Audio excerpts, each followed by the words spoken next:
fuck's sake.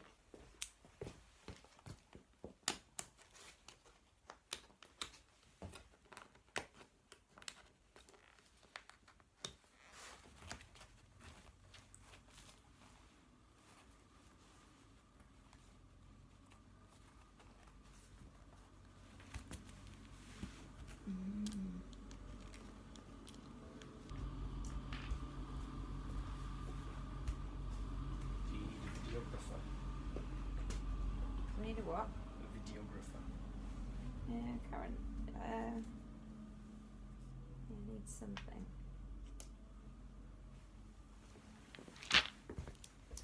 Feels like it needs some questions. Just gonna make a bank payment. Is 5 minutes okay for you? Yeah.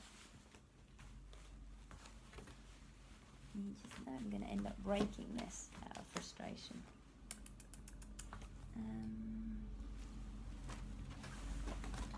Trying to recall what anybody taught me about.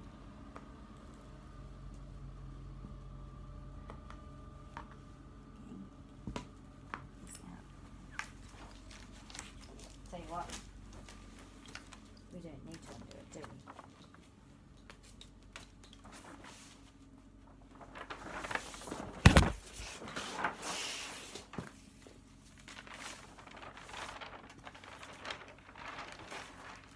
Who's inside?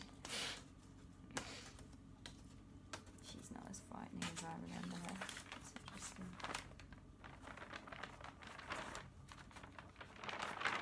Yeah.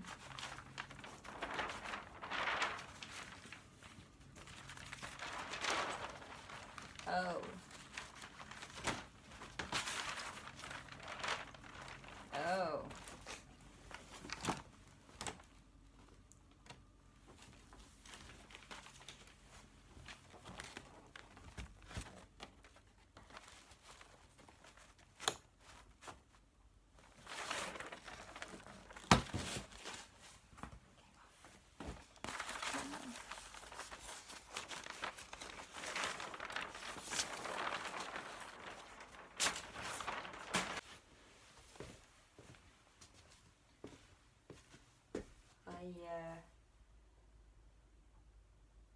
I forgot that I was recording it for you, so the first one's up already.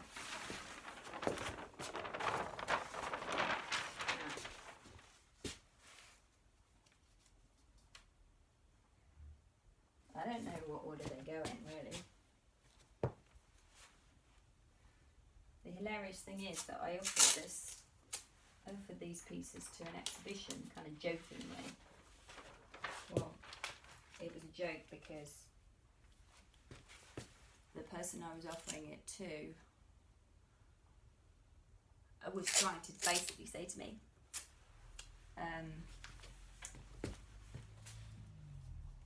she was trying to discredit me and not let me into an exhibition. So, yeah, she was kind of, we were talking about different forms of artworks, and she tried to discredit me by sort of, no she didn't, she was trying to make me an ally. She was trying to sort of go, oh yeah, but you know, there'll be space for interesting things like what you're talking about. She was trying to show me that she's got a broader definition of art than I'd accused her of having. Well, you know, I hadn't accused her, she said something, you know. She's a liar. A gatekeeper to power. Lying and then trying to first insult me and then sort of get me on side.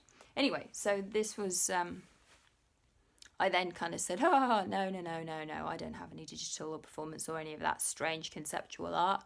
I have a triptych of portraits in chalk. So that was my revenge.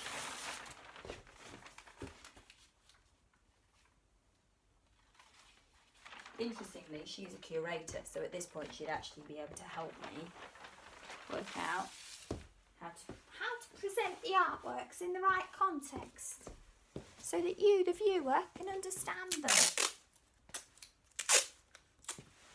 we're doing here. We're contextualising the art. Because you're just the viewer. You're stupid. Obviously. Here we go. Who are these people? Can you see everybody? I'm going to move you so you can see everybody better. Look how big the tits are on this one.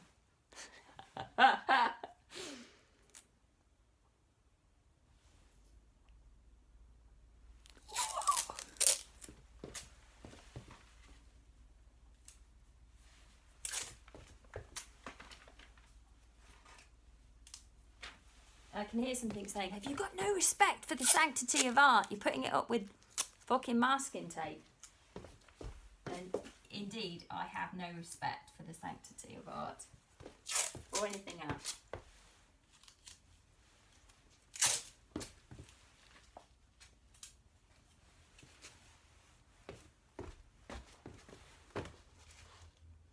I feel like... I'm just getting in the way. That doesn't work. Right. Oh, shit. The other text I'm going to read is on... Forgotten about it. Hang on. Hang on.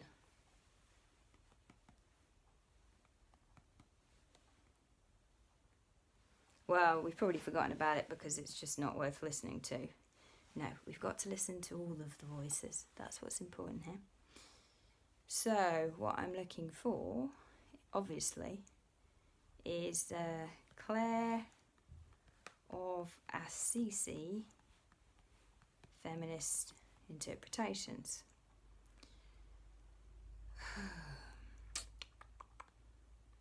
Can women write the rules?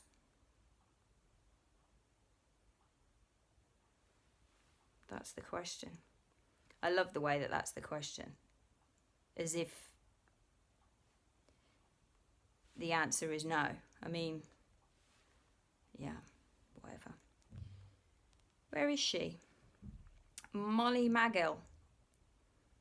Molly Magill did some work here that we need to acknowledge. So, but, you know, I'm going to quote from a source, not from... So... These three folks. Do you want the backstory on what this all means? Nah. That's up to your interpretation.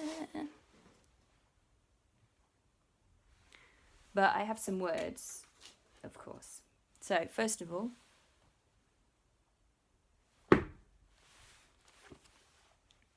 your silence will not protect you. Power.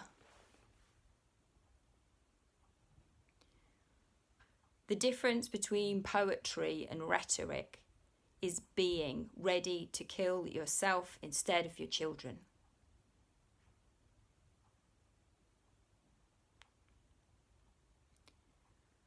I can't read the rest of the poem because it's in the I voice. I don't know, it seems fucking...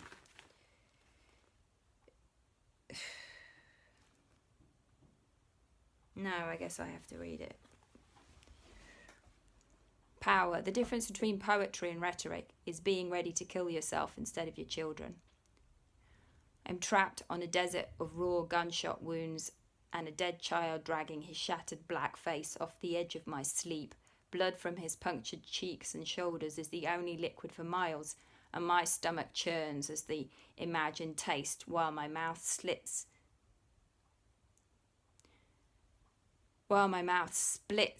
into dry lips without loyalty or reason, thirsting for the wetness of his blood as it sinks into the whiteness of the desert where I am lost, without imagery or magic, trying to make power out of hatred and destruction, trying to heal my dying son with kisses.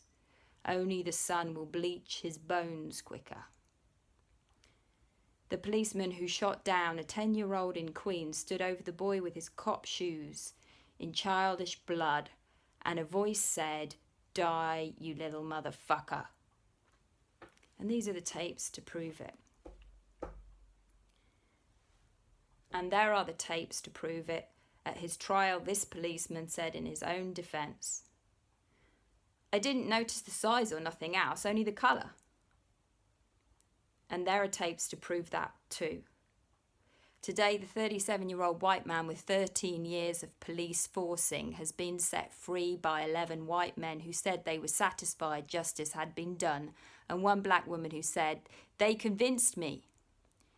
Meaning, they had dragged her 4-foot 10-inch black woman's frame over the hot coals of 4 centuries of white male approval until she let go the first real power she ever had and lined her own womb with cement to make a graveyard for our children. I have not been able to touch the destruction within me, but unless I learn to use the difference between poetry and rhetoric, my power too will run corrupt as poisonous mould or lie limp and useless as an unconnected wire, and one day I will take my teenaged plug and connect it to the nearest socket, raping an 85-year-old white woman who is somebody's mother, and as I beat her senseless and set a torch to her bed, a Greek chorus will be singing in 3/4 time. Poor thing, she never hurt a soul. What beasts they are. Audre Lorde.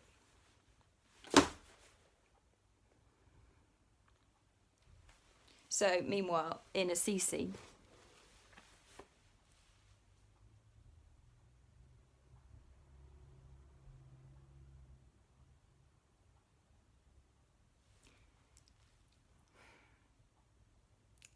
St. Clair,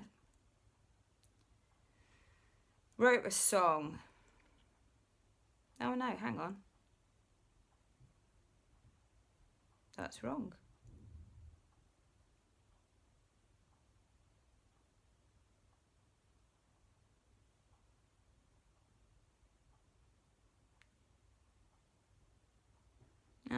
The song was written in tribute to her. It wasn't written by her, so I'm misquoting Claire. Right.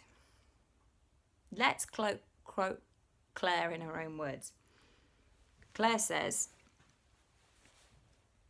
right, she's writing to her friend, and she is the head of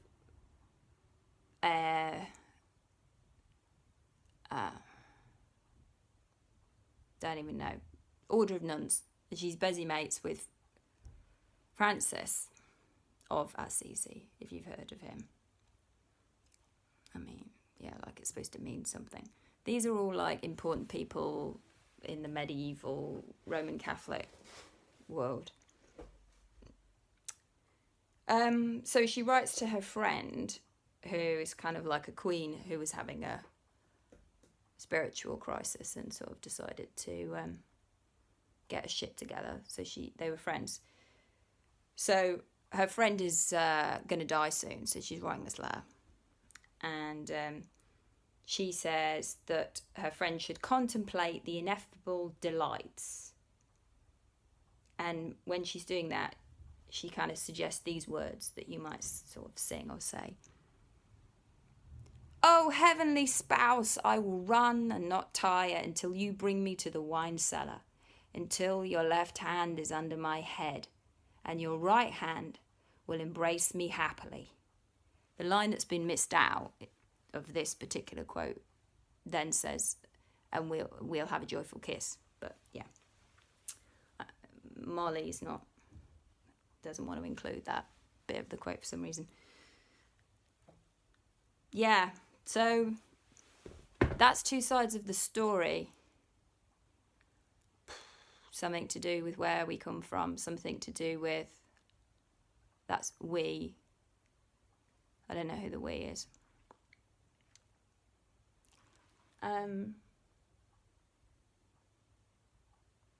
Yeah, so that's all I got to tell you, I think.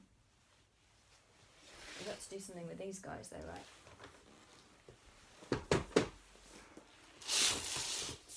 I feel very inhibited, as you can see. I'm in my coat. Uh, yeah, I feel like I should be more dressed up for the occasion. Hey, what you gonna do?